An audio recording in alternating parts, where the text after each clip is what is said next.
습니다. 사도행전 1장 1절에서 11절 한 절씩 교독할까요? 우리 남자 성도님들 한 절, 여자 성도님들 이렇게 하겠습니다. 시작. 데오빌로요, 내가 먼저 쓴 글에는 무릇 예수께서 행하시며 가르치시기를 시작하신부터 그가 택하신 사도들에게 성령으로 명하시고 승천하신 날까지 이를 기록하였노라. 그가 고난받으신 후에 또한 그들에게 확실한 많은 증거로 친히 살아계심을 나타내사 40일 동안 그들에게 보이시며 하나님 나라의 일을 말씀하시니라. 그들에게 분부하여 이르시되 예루살렘을 떠나지 말고 내게서 들은 바 아버지께서 약속하신 것을 기다리라. 요한은 물로 세례를 베풀었으나 너희는 몇 날이 못되어 성령으로 세례를 받으리라 하셨느니라. 그들이 모였을 때 예수께서 여쭈어 이르되 주께서 이스라엘 나라를 회복하심이 이때니까 하니 이르시되 때와 시기는 아버지께서 자기의 고난에 두셨으니 너희가 알 바 아니요 성령이 너희에게 임하시면 너희가 권능을 받고 예루살렘과 온 유대와 사마리아와 땅 끝까지 이르러 내 증인이 되리라 하시니라. 이 말씀을 마치시고 그들이 보는데 올려져 가시니 구름이 그를 가리어 보이지 않게 하더라. 올라가실 때 제자들이 자세히 하늘을 쳐다보고 흰옷 입은 두 사람이 그들 곁에 서서 다 같이 이르되 갈릴리 사람들아 어찌하여 서서 하늘을 쳐다보느냐. 너희 가운데서 하늘로 올려지신 이 예수는 하늘로 가심을 본 그대로 오시리라 하였느니라. 아멘. 1974년에 스위스 로잔에서 로잔 대회라는 것을 했습니다. 당시 복음주의 진영에 속한 많은 목사님들이 교회의 사명, 그 전후 1, 2차 세계대전 이후 또 냉전 시대를 지나면서 과연 교회는 어떠해야 되는가, 세상 속에서 대단히 중요한 질문과 함께 답을 명쾌하게 했던 그런 대회가 스위스 로잔에서 있었습니다. 여러분이 잘 아시는 빌리 그레이엄 목사님과 존 스토트 목사님, 영국의 프란시스 셰퍼 목사님, 이런 분들이 필두가 돼가지고 수천 명의 목회자들이 전 세계적으로 모여서 아주 중요한 결정을 내리고 교회의 정체성에 대해서 이 시대에 새롭게 정의하는 로잔 언약이라는 것을 발표합니다. 굉장히 길어요. 기회가 된다면 그 부분을 좀 이렇게 나누어서 자세히 한번 나중에 어떤 소그룹 성경 공부할 때 좀 보고 싶습니다. 교회가 무엇인가? 세상 속의 교회, 다시 말해 복음으로 세상을 섬기는 교회. 그 대회로 말미암아 아주 교회들이 교회의 정체성을 정립하는 데 매우 유익하고 도움을 얻습니다. 그리고 나서 1989년 필리핀 마닐라에서 두 번째 로잔 대회를 하고요. 그다음에 세 번째는 2010년에 남아공 케이프타운에서 세 번째 로잔 대회를 하면서 그때는 스위스 로잔과 마닐라, 필리핀 마닐라 로잔 언약을 그대로 견고하게 우리가 더 확고히 지키겠다라고 2010년에는 다짐하는 그런 로잔 대회가 있었습니다. 그런데 그 대회가요 2024년 올해 9월에 한국에서 4차 대회로 50년 만에 50주년이죠. 50주년 4차 대회 인천 송도에서 한다고 합니다. 이 로잔 대회를 두고 여러 가지 오해와 루머들이 있어요. 여러분들이 혹시라도 인터넷이나 유튜브나 이런 걸 통해서 접하실까봐 좀 한 말씀 드리면 예를 들면 뭐 교회 통합 운동이라는 WCC라든지 혹은 이단과의 어떤 연합이라든지 이런 게 있다라고 하는데 그렇지 않습니다. 로잔 대회의 정신은 매우 건전합니다. 그래서 뭐 그걸 같이 활동하는 사람들의 조금 개인적인 문제는 있을 수 있어도 그 정신만큼은 여러분이 건전하기 때문에 신앙생활이 유익합니다. 뭐 이번에 그 대회 맡은 분이 온누리교회 이재훈 목사님 조직위원장이더라고요. 그리고 준비위원장으로 선한목적의 원로 목사님 유기성 목사님 막 이런 분들. 그래서 침례교, 감리교, 장로교에서는 통합 측이 중심으로 이 대회를 진행하고 준비하고 있습니다. 주제는 교회여 함께 그리스도를 선포하고 나타내자. 여기 이제 교회의 정체성이 다 담겨 있어요. 사실 함께 연대죠. 그리스도를 선포하고 복음 전파죠. 그리고 나타내자. 이거는 삶으로 살아내자 이 말이거든요. 연대와 복음과 삶이 이렇게 이 주제에 녹아져 있습니다. 정말 기회만 된다면 가보고 싶은데 50년에 4번밖에 없는데 언제 또 이제 한국에서는 없겠죠. 그런 대회인데요. 그래서 이 로잔 대회를 앞두고 이 준비위원회에서 한국 교회가 되도록이면 올해는 사도행전을 좀 강해를 하자. 그래서 강단에서 사도행전을 설교하자라는 그런 합의와 동의. 전 교회가 동참한 건 아니에요. 이들 중심으로 한 몇천 교회, 뭐 많게는 한 5천 개 이상 뭐 이런 교회들이 동참하겠죠. 근데 그 사도행전을 다 설교하자 이제 그랬습니다. 그래서 저도 뭐 그 관심 있게 지켜보고 있고 그래서 1월도 됐고 해서 올해 한번 사도행전으로 수요 예배를 한번 진행해 보자라는 생각을 하고 로잔 대회의 가장 중요한 목적은 이 시대의 교회론을 건강하게 갖자라는 거예요. 교회론, 우리가 누구냐는 거죠. 우리가 누구이고 우리는 무엇을 위해 어떻게 존재해야 되는가라는 질문이에요. 이거는 이 교회 공동체이면서 여러분 각자 개인, 교회이신 여러분 개인의 정체성과 또 삶의 이유와 목적과도 직결됩니다. 그래서 사도행전을 통해서 여러분이 그것을 길을 찾고 또 이렇게 발견해 가는 은혜의 시간이 되기를 바랍니다. 그리고 우리가 매일 묵상을 하고 있는데요. 그래서 그 성서윤회원에서 묵상하는 스케줄도 그 5월, 6월을 사도행전 2달을 사도행전 묵상 스케줄로 이렇게 잡아놓은 것입니다.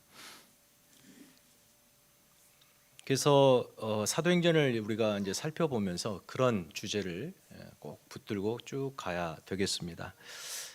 사도행전은 그야말로 사도들의 행전이죠. 행전.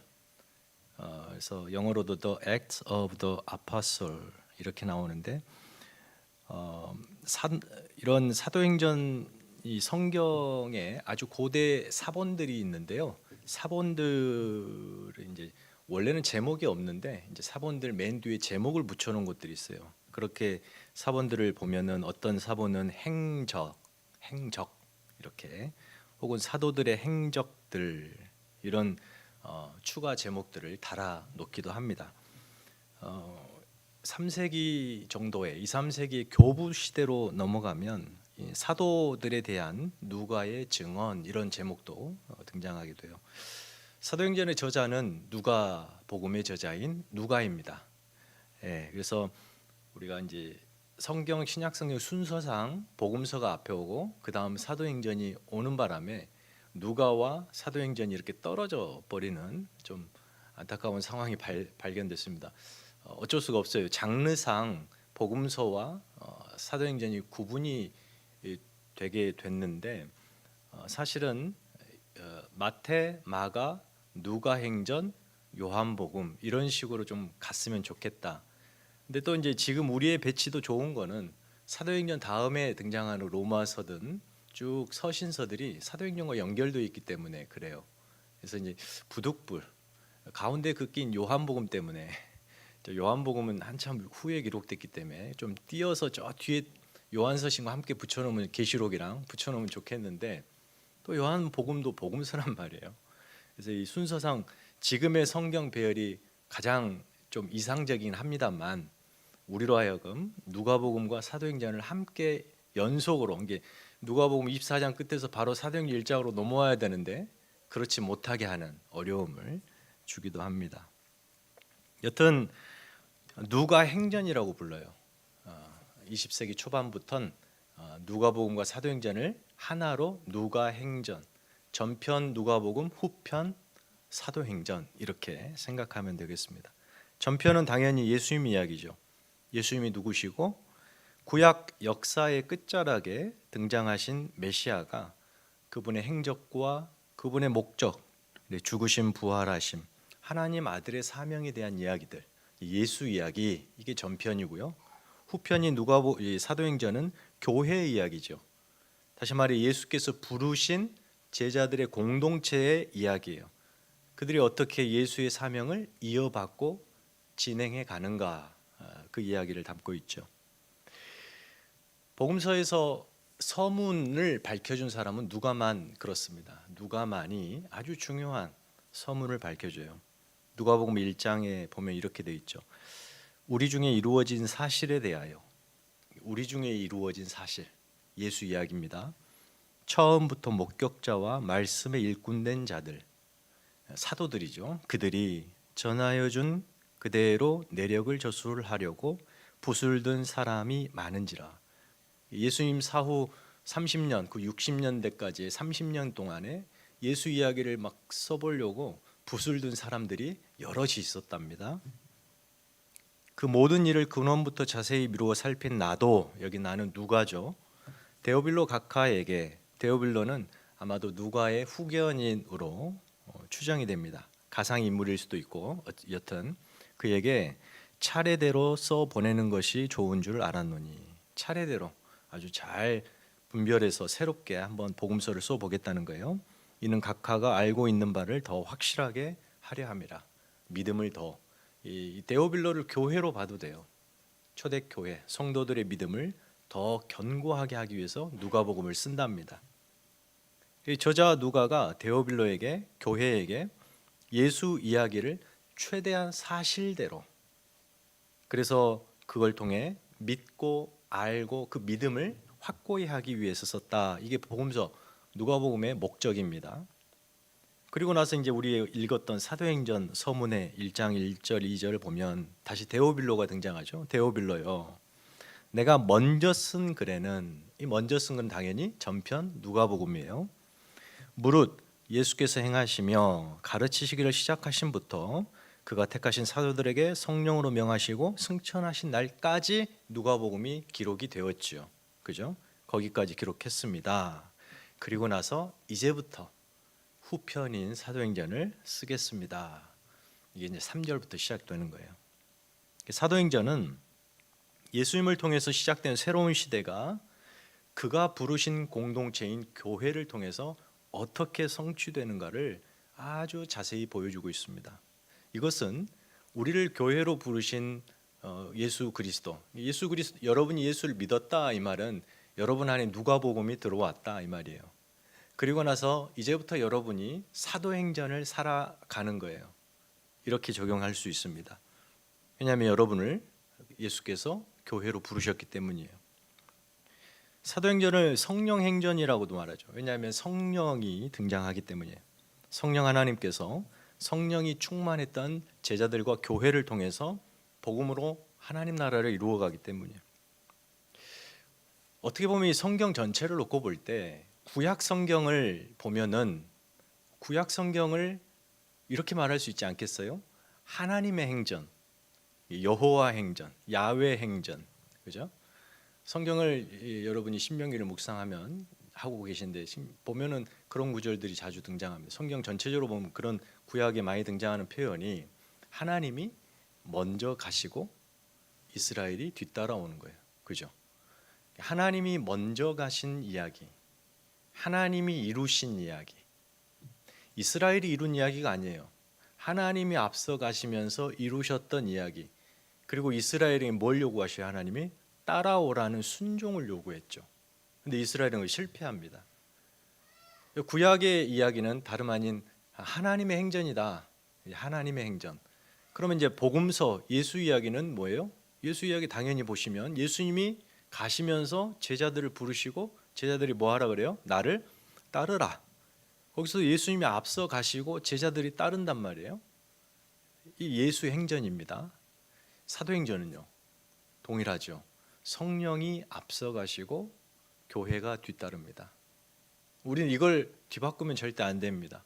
여러분이 예수를 믿고 구원을 얻었는데 여러분이 앞서서 뭔가를 해서 하나님이 이 영광을 받으시고 또 내가 원하는 길로 하나님 따라오라고 하고 이러면 안 되는 거예요. 신실한 교회, 신실한 성도는 이제는 이 시대는 성령의 시대이기 때문에 성령께서 이끄시고 우리는 뒤따라 순종하는 그런 성령 행전이 바로 사도행전이며 저와 여러분이 사도행전을 살고 있다라는 겁니다. 사도행전의 주인공은 성삼위 하나님이세요. 특별히 성령 하나님이시죠. 그리고 그 하나님께 순종하는 교회입니다. 오늘 본문은 그 위대한 서사의 포문을 열고 있는데 이 대장정의 사도행전의 서사, 그러니까 전편 24장에 걸친 누가복음에서 예수 이야기를 마친 누가가 이제부터 28장의 거대한 사도들의 대서사시를 기록하겠다라고 포문을 여는데 예루살렘부터 땅끝까지입니다. 이제는 예루살렘에서부터 땅끝까지 펼쳐질 하나님의 나라의 청사진을 바로 여기에 우리가 읽었던 초반부에 담고 있습니다. 이야기 시작 3절 다 같이 읽겠습니다. 시작. 그가 고난받으신 후에 또한 그들에게 확실한 많은 증거로 친히 살아계심을 나타내사 40일 동안 그들에게 보이시며 하나님 나라의 일을 말씀하시니라. 그 이야기 시작이 뭘로 시작합니까? 부활로 시작합니다. 40일 동안 제자들에게 당신의 살아계심을 예수님이 보여주셨다. 우리 성경 신약을 뒤져보면 부활하신 주님이 40일 동안 적어도 만난 사람들 혹은 그룹들을 보면 한 10번이 나옵니다. 최소 10번 이상을 만나 주셨다는 거죠. 그만큼 사실적인 이야기입니다. 그때 부활하신 예수님이 하나님 나라 일을 말씀하셨대요. 하나님 나라의 일, 그죠? 제자들을 그 위대한 이야기 속으로 지금 끌고 들어오시는 거죠. 사도행전의 시작은 부활의 주님과 식탁의 교제로 시작해요. 아주 따뜻하죠. 그렇게 식탁의 공동체, 예수 공동체로 시작되는데 그때 들려주신 하나님 나라의 일, 그것은 다름 아닌 전편 누가복음에서 예수님이 이루시려고 했던 그 나라, 그 일입니다. 그때는 제자들이 몰랐습니다. 예수님이 도대체 무슨 나라를 이루시려고 하는가 전혀 깨닫지 못했습니다. 하지만 지금 이제 부활의 주님을 만나 이야기를 들으면서 자신들이 어떤 존재로 어떻게 그 사명을 감당해야 하는가를 이 부활이라고 하는 새로운 빛으로 명확하게 이해하게 됩니다. 이 부활은 빛입니다. 지금까지 있었던 예수님의 과거, 누가복음의 그 행전, 누가복음의 예수 행전의 모든 이야기를 뒤로 비추면서 그때 의미가 뭐였는가를 지금 제자들이 깨달아요. 아, 그때 예수님이 그래서 그랬구나. 뭘로요? 부활의 빛으로. 이 부활의 빛이 아니면 이해할 수가 없어요. 사도행전이 부활로 시작된다는 거예요. 그리고 앞으로 펼쳐질 나라 이야기는, 앞으로 펼쳐질 이야기도 이제 이곳 부활의 빛으로 비추면서 이해하게 됩니다. 부활이 그래서 중요하죠. 왜 사도행전이 예수의 부활로 시작하는가? 아주 중요한 질문이 되겠습니다.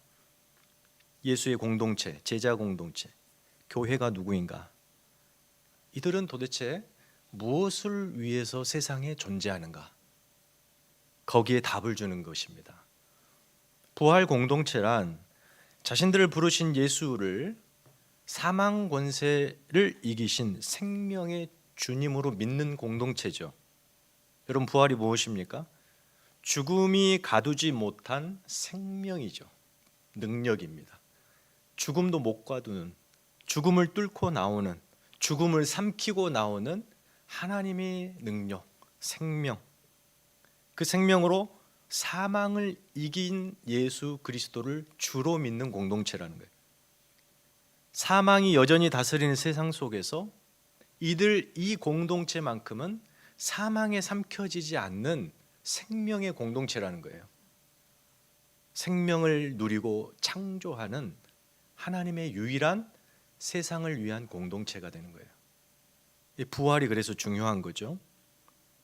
예수를 죽인 세상이잖아요.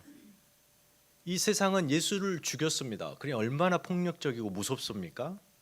그 예수를 죽인 세상 속에서 교회가 다만 어떻게든 생명을 연장해 보려고 서바이벌을 하는 공동체가 아니라 리바이벌을 하는, 세상을 살리고 회복하는 생명의 공동체로 서 있다는 거예요.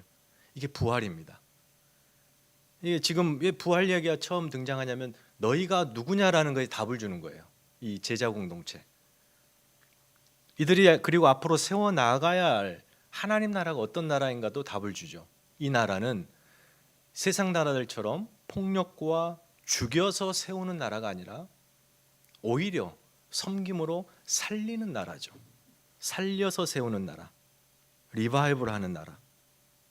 이 교회가 명확하게 정의가 됩니다. 생명을 하나님으로부터 받고 그 생명으로 사는 공동체예요.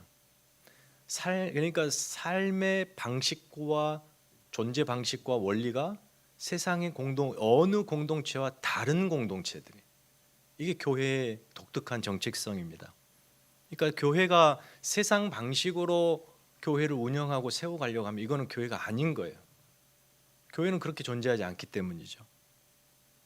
오직 그 생명, 교회의 생명은 하나님으로부터 옵니다. 성도 여러분 각자의 교회로서 여러분의 생명을 하나님으로 주시기 때문에, 하나님이 주시기 때문에 여러분의 존재 방식도 그래서 저 세상 사람들의 존재 방식과 완전히 달라야 됩니다. 우리가 부활 공동체이기 때문에.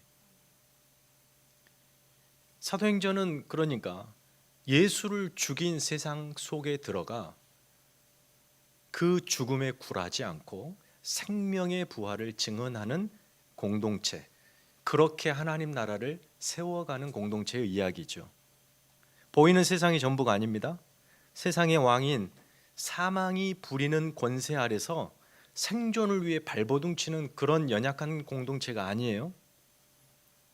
교회는 부활 생명이 부리는 하나님 나라의 권세 아래 담대하게 살아갑니다. 보이지 않는, 그러나 우리를 사랑하사 자기 백성 삼으신 하나님이 완성해 가시는 그 나라를 순종으로 따라가니 우리를 누가 해할 수 있겠습니까? 하나님이 일하시는데. 죽음이 끝이 아니라 생명으로 달려가고 풍성한 하나님의 은혜와 자비와 성품 아래 사는데 사망 권세가 해할 수 없죠. 그래서 이 부활이라고 하는 것은요, 우리 여러분과 저의 그 신앙생활의 출발이 부활이라는 것이 참 감사합니다. 우리가 이 시대 태어나서, 구약 시대 태어났으면 부활을 바라보고 신앙생활을 해야 되는데 신약 시대에 태어나서 부활로 시작해요. 우리 인생이 부활로 비춰집니다. 우리의 생애가 신앙생활을 그래서 부활로 시작합니다. 나는 누구이며 무엇을 목적하고 어떻게 살아야 되는가가 이 부활의 빛으로 답을 얻습니다. 여러분이 마주하시는 매일의 현실을, 다들 입에서 뭐 그런 말 한두 번씩 자주 하잖아요. 하루에 한두 번씩 이상은 죽을 것 같다. 죽을 것 같다. 갇히고 답답하고 답이 없어 보이고 내가 할 수 있는 게 없어 보이는 그런 현실을 매일 마주하면서 세상 사람들은 한숨 쉬고 넘어가겠죠. 체념하고 넘어가겠죠. 그러나 부활을 품고 시작한 부활의 빛으로 그 현실을 비춰보면 넘어갈 수가 있다는 거예요. 하나님이 우리 인생에 들어오셨기 때문에. 신앙생활은 하나님이 들어오심으로 시작하죠. 맞습니다. 이게 어떻게 보면 누가복음 이야기예요. 예수님이 각자의 인생으로 찾아 들어오심, 우리 인생에 찾아 들어오심, 누가복음이죠. 그런데 거기서 끝나지 않아요. 사도행전까지 넘어와야 되죠. 사도행전은 뭐냐면 우리의 인생이 하나님 이야기로 들어갑니다. 이게 신앙의 사고의 전환이죠. 사도행전적 사고입니다. 부활의 빛으로 우리 안에 들어오신 예수님이 누구신지, 이제 나는 어떻게 살아야 되는가로 사도행전이 답하고 있습니다. 그래서 부활로 사도행전이 시작한다. 부활하신 주님이 가져오신 이 새 시대 하나님 나라의 가장 중요한 특징이 무엇일까요? 이제 새 시대가 됐어요. 새로운 시대. 사도행전은 새 시대 이야기거든요. 가장 또렷하고 중요한 독특한 특징 하나가 바로 가장 중요한 특징이 성령입니다. 성령. 4절 5절 한번 읽어보겠습니다. 자, 시작. 사도와 함께 모이사 그들에게 분부하여 이르시되 예루살렘을 떠나지 말고 내게서 들은 바 아버지께서 약속하신 것을 기다리라. 요한은 물로 세례를 베풀었으나 너희는 몇 날이 못되어 성령으로 세례를 받으리라 하셨느니라. 이제 잠시 후면, 잠시라고 하면 이제 10일입니다. 날짜상으로 10일 후면 성령이 강림하십니다. 그래서 새로운 시대가 펼쳐집니다. 승천을 앞둔 시점에 지금 장소는 예루살렘인데, 예루살렘은 예수님이 공생애를 마치신 장소죠. 그 마치신, 끝내신 장소, 거기서 새로운 시작이 이루어지는데 성령과 함께 새로운 역사가 출발합니다. 거기서 예수님께서 아버지께서 약속하신 것을 기다리라. 이건 누가복음 24장 마지막 부분에 동일하게 이 얘기를 하시거든요. 아버지께서 약속하신 것. 누가복음 24장 49절 이렇습니다. 볼지어다 내가 내 아버지께서 약속하신 것을 너희에게 보내리니 너희는 위로부터 능력으로 입혀질 때까지 이 성에 머물러 있으라. 예루살렘이죠. 그러니까 예수님이 승천하셔서 하나님 아버지께 성령을, 조금 삼위 하나님의 이해가 좀 복잡한데, 그러니까 그 상징적으로 이해하시기 바랍니다. 예수님이 올라가셔서 아버지로부터 영을 받아서 그 영을 땅에 보내십니다. 이 과정이요, 이 과정. 그래서 아버지께서 약속하신 것을 예수께서 주셔야 되기 때문에 하늘로 승천하시는 거예요. 그래서 성령이 보냄을 받습니다. 이게 이제 오순절 사건이에요. 그때 가서 자세히 좀 다루겠습니다.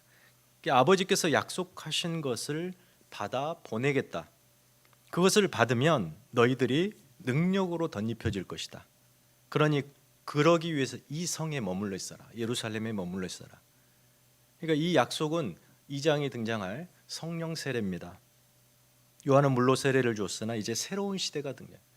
성령으로 세례를 받는 새 백성, 새 시대가 시작합니다. 그래서 사도행전은 이렇게 부활과 성령으로 시작해요.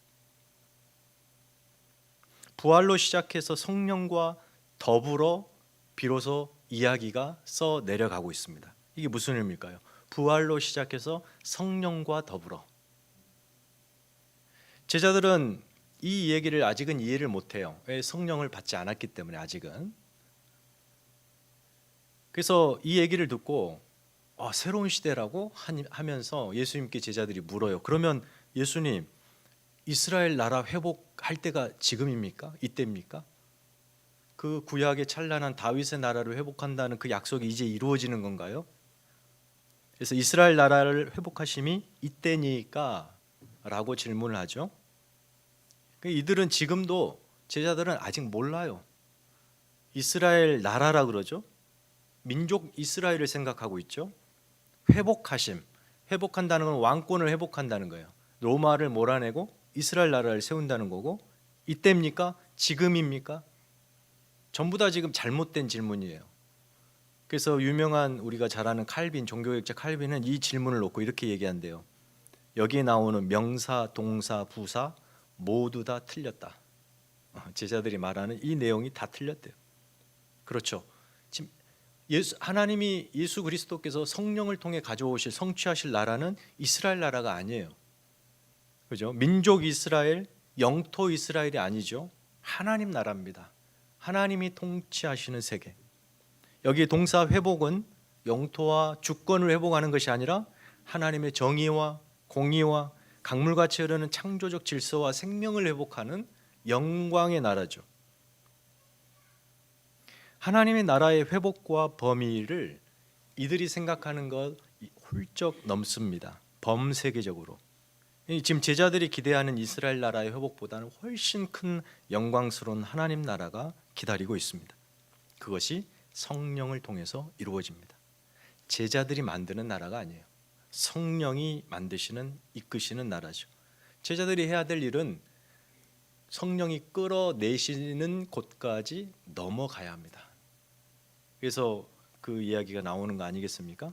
예루살렘에서부터 동족 유대인, 그리고 배신자 사마리아, 그리고 도저히 함께할 수 없는 이방까지 차곡차곡 넘어가야 돼요.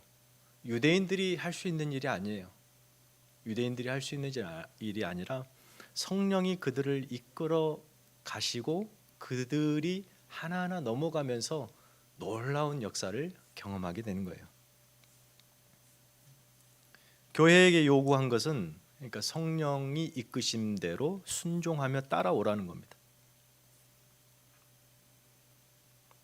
예수님의 여기에서의 관심은 하나님 나라라고 하는 거예요. 이스라엘 민족의 이스라엘이 아니라 하나님 나라, 민족과 영토와 역사를 넘어서 창조 세계 전체로 확대되는, 바로 그것이 지금 예수님이 제자들에게 소개한, 부활의 주님이 제자들에게 소개하고 계시는 하나님 나라의 얼개 같은 거예요. 보여주고 계시는 이 일을 교회를 통해서 이루겠다 하십니다. 하나님 나라를 위한 온 세상을 회복하는 그 일에 교회를 동참시키고 계십니다. 성령의 능력으로 성령 충만한 교회를 통해 이루실 겁니다. 그러기 위해서 유대인들은 사마리아와 이방으로 넘어가야 되고, 그 과정에서는 엄청난 순종을 요구합니다. 저항, 갈등, 이 모든 걸 잠재울 만큼의 큰 순종을 요구합니다. 제자들은 유대인과 로마가 죽인 예수를 하나님이 다시 살리셨다라는 놀라운 일을, 예수를 죽인 세상 한복판에 서서 담대히 선언하는 증인이 될 겁니다. 그래서 그 증인의 증언은 땅끝까지 이를 거예요. 땅끝까지 예수의 증인이 돼요. 그 증언이 미치는 거기까지 하나님 나라가 되는 거죠. 그래서 행전은 바로 그 나라로 부름받고 동참한 교회의 이야기죠. 그리고 오늘 우리의 이야기이기도 합니다. 왜요? 우리가 그 일에 동참 부름을 받았기 때문이죠. 예수 믿은 후에 성도 여러분의 기대는 무엇이었습니까? 여러분이 생각하는 나라, 세상, 여러분이 기대와 소원이 이루어지고 근심 걱정이 없는 축복받은 세상, 내 인생이 회복되는, 그것이 틀린 것은 아닙니다만 그 영역을 훨씬 넘어가야 합니다. 하나님 나라를 여러분의 인생의 비좁은 그 안에 가두어서 하나님을 이해하려고 하면 여러분은 큰 오류를 범합니다. 자기 개인의 행복과 무사한 일, 그것만이 신앙의 전부가 돼버리게 돼요. 예수를 믿었다, 구원을 받았다. 한국교회의 실패, 성도들의 한계가 뭡니까? 그 의미를 제대로 깨닫지 못했어요. 예수를 믿었다, 구원한다는 것을 의미해요. 이해해야 한다는 것을 전제합니다. 예수 믿고 구원을 받았으니 이제부터는 나는 어떻게 살아야 되는가? 내 생애가 하나님 나라 이야기로 들어왔다고 하는 사실을 놓친다는 거죠. 여러분이 하는 모든 일이, 여러분 생애 전체가 하나님 나라가 되었다는 것을 놓치게 됩니다. 부활의 주님이 지금 들려주시는 하나님 나라의 이 일을 듣고 내 인생이 그 일의 일부가 되었다고 하는 사실을 인정해야 합니다. 여러분이 그렇게 살 수 있는 이유는 여러분 안에 성령이 계시기 때문이죠. 우리를 사랑하시는 하나님, 우리의 운명을 자신의 묶으시는 예수님, 그리고 우리의 생애를 영광으로 인도하시는 성령님, 이 삼위 하나님이 여러분의 인생의 스토리의 주인공이셔요. 그리고 여러분은 그분 이끄시는 성령님의 따라가는 거죠. 이것이 사도행전의 시작에서 보여주는 교회의 정체성이에요. 이제 제자들, 이 교회는 어떻게 살아야 되는가, 그들이 누구인가, 이 답을 주는 거죠. 사도행전의 시작, 이 교회가 어떻게 죽음의 바다를 생명으로 항해해 가는지, 죽음의 땅을 생명의 강물이 되어 굽이굽이 흘러 생명을 나누어 주는지, 그 이야기를 이제 들려줄 겁니다. 성도가 누구인가? 저와 여러분이 누구인가? 예수 믿고 부활을 생명을 얻어 성령으로 사는 성령의 사람들이에요. 부활로 시작하여 성령으로 더불어 사는 그런 존재들이라는 거예요. 여러분의 정체성이고 우리 교회의 정체성이 그래서 분명합니다. 하나님 나라를 사는 겁니다. 하나님이 주시는 생명으로 사는 거예요. 그분이 이끄는 대로 순종하며 가는 겁니다. 우리의 인생은 다만 내가 원하는, 내가 기쁘고 하고 만족하는 생애를 사는 게 아니라 하나님이 원하시는 그 이야기에 내 인생을 던지는 겁니다. 성령 하나님께서 여러분을 어디로 이끌고 계시며 나는 어디에 동참하고 있는가를 항상 기억하셔야 합니다. 여러분의 신앙생활 내내 거기에 민감하게 반응하시면서 때로는 하나님이 우리더러 그 익숙한 삶의 영역에 머물지 말고 한 발짝 그 울타리 밖으로 내디뎌봐라 라고 우리를 이끄실 때 순종하는, 적극적으로 순종하는, 그러기 위해서 민감하게 내가 깨어 있어야 되겠죠. 이게 지금 사도행전에 앞으로 펼쳐질 교회의 이야기입니다. 예수님의 명령, 기다리라 라고 하는 명령 이후의 이야기가 이제 승천하시는 이야기입니다. 마치 지상에서 모든 사역을 마치신 아들이 하나님 아버지의 영광의 품으로 영광스럽게 올려가는 신비로운 장면이죠. 대단히 신비로운 광경입니다. 제자들은 지금 어떤 상황일까요? 부활의 주님이 하나님 나라 이야기를 들려주고 있는데 갑자기 가셔버립니다. 안녕히 가십시오. 고생하셨습니다. 이렇게 환영하고 보내는 게 아니라 이 제자들은 지금 어안이 벙벙하고 순간 얼어붙었을 겁니다. 아니 주님, 우리는 어떡하라고? 어디 가십니까? 어떻게 해요? 주님, 우리는 이제 어떻게 합니까? 성령을 기다리라. 그 말이 무슨 말입니까? 모르죠. 언제 온단 말입니까? 우리는 여전히 서슬퍼런 로마 권력이, 유대 권력이 우리를 추적하는 상황 속에 우리는 이제 어떻게 살아야 됩니까? 부활의 주님이 우리와 함께 늘 계실 줄 알았는데 승천해 가버리십니다. 그 제자들에게 흰옷 입은 두 사람이 등장해서 그대로 올려가심 그대로 똑같은 방식으로 오실 것이다 라고 하시죠. 예수의 승천이 지금 제자들 가운데서 펼쳐집니다. 생생하게. 그렇듯이 예수님의 재림도 생생하게 온답니다. 그러면 이제 제자들은 뭐 해야 될까요? 다시 말해 예수님의 승천과 다시 오실 재림 그 사이를 제자들은 뭐 해야 될까요? 바로 그 사이를 성령으로 살아내야 합니다. 이게 사도행전이고, 저와 여러분이 부활의 주님을 믿어 구원을 받고 그렇게 신앙이 시작됐어요. 근데 그분이 다시 오시겠다 약속하시고 내 삶은 고단합니다. 이 간극을 어떻게 메워야 되는가? 성령으로 메우라는 겁니다. 성령과 더불어 메우라는 거예요. 아직은 모릅니다. 제자들이 2장에 가야 비로소 경험이 되는데 우리는 알잖아요. 성령을 받았기 때문에. 그러니까 이것을 다시 말해 재림과 승천과 재림 사이의 삶의 본질을 이렇게 이야기할 수 있습니다. 우리는, 교회는 성취된 미래를 산다. 역설이죠. 미래는 아직 성취되지 않았는데 성취된 미래라는 역설을 씁니다. 주님이 승천하신 것처럼 정확하게 재림이 온다 하였으니 이것은 이미 확실히 올 약속된 사건이기 때문에 성취된 겁니다. 그래서 성취된 미래, 이미와 아직 그 사이를 긴장 가운데 있는 우리의 인생을 성령과 더불어 사는 겁니다. 거룩하고 신실하게 성령의 증인으로 살아가는 겁니다. 그러니까 지금 여러분이 고단히 여기시는 여러분의 생애를 어떻게 살아야 되는가에 대한 사도행전이 그래서 답을 주는 겁니다. 앞으로 우리가 사도행전을 통해서 주목해야 할 두 가지가 있는데, 하나님이 이루시려고 하는 비전이 하나님의 나라가 어떤 식으로 이루어지는가를 관찰할 겁니다. 그리고 그 비전에 교회가 어떻게 반응하는가, 그것을 또 교회의 소명과 사명을 확인할 겁니다.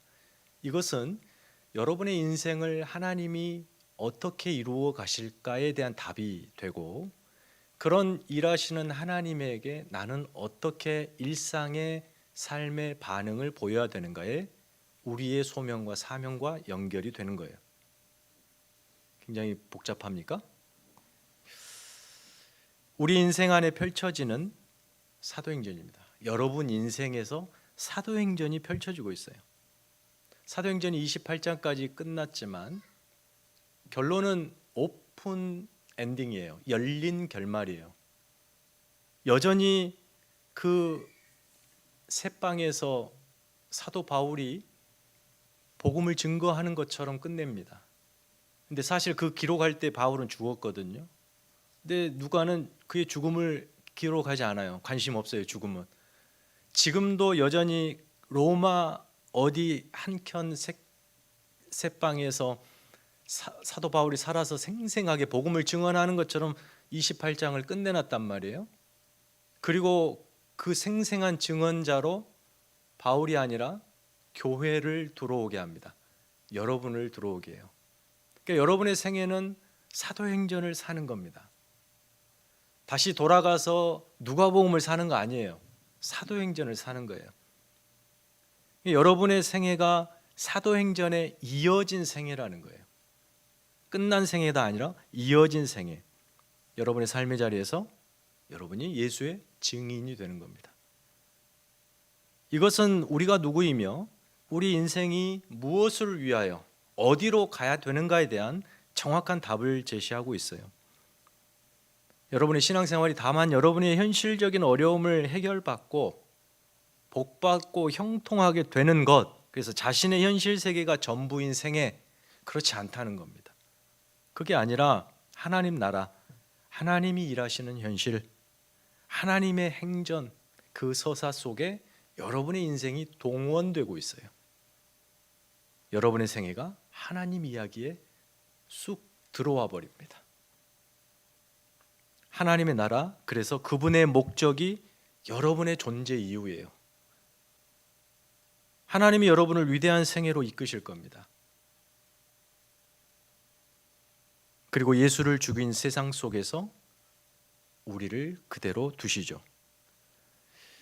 그 속에서 우리는 하나님의 그렇게 부활로 시작하고 성령으로 전진하는, 더불어 사는 하나님의 교회로서 어떻게 살아야 되는가 명확한 답을 얻습니다. 우리는 부활의 능력으로 살고 성령과 더불어 삽니다. 초대교회가 이처럼 예수를 죽인 거칠고 폭력적인 세상 속에서 어떻게 살았는가를 이제 확인할 겁니다. 이들은 정말 너무나 다르게 살았습니다. 이들만이 살아갈 수 있는 방법이에요. 누구요? 예수 믿는 성령의 공동체만. 교회, 오늘날 교회인 저와 여러분이 바로 이런 삶의 자리로 초청을 받고 있습니다. 오늘 이 시대도 이 사도행전의 역사 시대와 동일합니다. 거칠고 폭력이 난무하고 좀 더 거세졌죠. 더 안 좋아졌습니다. 세상은 탐욕의 세상이고 보이는 것이 전부라고 믿고 살아가는 온통 그런 사람, 물질 세계 속에서 과연 우리는 하나님의 교회로 어떻게 살아야 되는가? 우리는 어디로 가야 되는가? 거기에 대한 명확한 선명한 답을 이제 챕터마다 얻으실 수 있을 겁니다. 우리 모두가 이런 사도행전, 이 서사가 우리의 인생이 되는 복된 은혜가 있기를 축원합니다. 여러분의 생애가 또 여러분 가정이 우리의 교회가 사도행전적 삶을 살기를 원합니다. 그것이 무엇인지는 이제 갈수록 계속 보겠습니다만 오늘의 말씀에 있다면 죽음이 삼킬 수 없는 부활 생명으로 사는 공동체, 그런 존재, 세상이 줄 수 없는 오직 하나님만 주시는 생명으로 살아가는 존재, 그런 가정 공동체, 그리고 우리 개인의 가정의 사적인 욕망을 위해 존재하는 것이 아니라 위대한 하나님의 나라, 그 영광을 위해서 내가 열심히 일구어서 하나님께 영광을 돌리는 것이 아니라 하나님이 앞서 가시는, 사랑이 밀고 예수 그리스도가 운명을 묻고 성령께서 이끄시는, 전적으로 하나님이 우리 인생을 드라이브 하시고 우리는 순종하며 따라가는 그 하나님의 영광스러운 나라에 우리의 각자의 인생이 필요하여 우리를 부르셔서 동참케 하셨다는 사실을 잊지 않는 겁니다. 그것이 우리의 존재 방식이요 살아있는 이유입니다. 그러니 보이는 현실이 안 좋다고 내 삶이 초라하지 않습니다. 여러분의 모든 생애를 동원하여 하나님이 일하십니다. 그런 소망을 가지고 우리의 생애가 사도행전적 교회가 되게 해주십시오. 아울러 교회를 위해서, 또 교회가 하는 모든 사역이 그렇게 생명을 충만하게 나누어 주는, 경계와 울타리를 넘어서는 생명의 강이 되어 아낌없이 값없이 그 사랑과 은혜를 나누는 그런 공동체 사역이 되게 해주시라고 여러분과 교회를 위해서 이 시간 함께 기도하겠습니다. 하나님 아버지 감사합니다. 우리의 생애가 하나님 사도행전적 교회가 되기를 원합니다. 부활로 시작했습니다. 사망 권세를 이기신 예수 그리스도의 부활로 시작했습니다. 그 능력과 권세와 영광이 우리 안에 있습니다. 성령 하나님이 이끄시는 생애를 삽니다. 우리가 어디로 갈지 무엇을 해야 할지 고민하고 방황하는 것이 아니라 성령 하나님께서 이끄시는 그 길을 따라갑니다. 하나님, 그렇게 우리의 전생애가 동원이 되어 하나님이 영광 받으시기를 원하십니다. 하나님, 그런 사도행전적 교회, 사도행전적 가정, 사도행전적 우리 개인이 되게 하여 주시옵소서. 하나님, 우리의 모든 성도들의 가정이 그렇게 하나님께 쓰임받는 영광스러운 하나님 나라가 되게 하시고 쓰임받는 주님의 종들 되게 하여 주옵소서. 거칠고 폭력적인 세상 속에서 저들이 어떻게 살아야 되는가, 그 다름이 무엇인지를 놓치지 않게 하시고 부활의 능력으로 성령과 더불어 사는 우리의 생애가 하나님의 영광이 깃들게 하시고 저희들을 통하여 하나님 영광을 받아 주시옵소서. 우리 교회가 하는 모든 사역, 진말막한 사역, 하나님 우크라이나 그리고 이곳의 헬리백스의 사역과 맥켄지 선교관의 사역, 앞으로 펼쳐질 모든 사역들이 하나님이여 경계를 허물고 울타리를 넘어가며 탐장을 넘는 생명의 나눔의 사역이 되게 하여 주시옵소서. 우리가 어떤 존재이며 무엇으로 존재하고 어떻게 존재하는가 하나님 놓치지 않게 하여 주시옵소서. 물질이 없어서, 건강이 약해서, 지혜가 부족하여 그렇게 움츠러드는 자들이 아니라 우리의 모든 생의 삶을 통하여서 하나님이 일하시니, 하나님이 역사하시니 그 능력으로 사는 주님의 백성 교회 되게 하여 주시옵소서.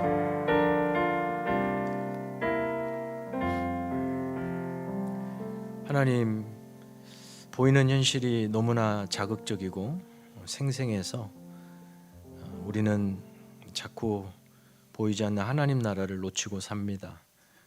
우리가 어떤 존재인지, 무엇을 위해 어떻게 살아야 되는지도 세상 사람들 속에 파묻혀 살다가 우리도 그렇게 살아야 되는 것처럼 물질이 없어서 비관하고 능력이 없어서 자책하며 세상 사람들만큼 살지 못해서 억울해. 그 억울함을 신앙으로 해소해 보려고 잘못된 하나님을 우상 숭배하듯 섬기는 그런 어리석은 신앙 현실에서 벗어나 사도행전 그 위대한 역사를 살아낸 신실한 공동체가 바로 우리의 공동체라는 사실을 다시 한번 깨닫게 하여 주옵소서. 이제 앞으로 볼 매 순간 본문마다 그들이 어떻게 살았는지, 어떤 현실 속에서 하나님이 요구하시는 순종하며 살았는지를 확인하며 우리의 생애가, 우리의 인생이 사도행전이 되게 하여 주시옵소서. 우리의 교회가 그렇게 사도행전적 교회가 되어서 성령이 이끄시는 그 앞서 가시는 일에 전적으로 순종하며 넘으라 하시는 경계와 울타리와 담장을 믿음으로 넘어서는 우리가 되게 하여 주시옵소서. 보이는 현실이 전부가 아니라는 사실 앞에 저 예수를 죽인 세상 속에서 그 거칠고 폭력적인 그 가운데서 하나님이 주시는 생명으로 사는 예수의 증인이라는 사실 다시 한번 깨달으며 남은 한 주도 그렇게 승리하는 우리 모두 되게 하여 주시옵소서. 예수님의 이름으로 기도하옵나이다. 아멘. 하늘에 계신 우리 아버지, 아버지의 이름을 거룩하게 하시며 아버지의 나라가 오게 하시며 아버지의 뜻이 하늘에서와 같이 땅에서도 이루어지게 하소서. 오늘 우리에게 일용할 양식을 주시고 우리가 우리에게 잘못한 사람을 용서하여 준 것 같이 우리 죄를 용서하여 주시고 우리를 시험에 빠지지 않게 하시고 악에서 구하소서. 나라와 권능과 영광이 영원히 아버지의 것입니다. 아멘.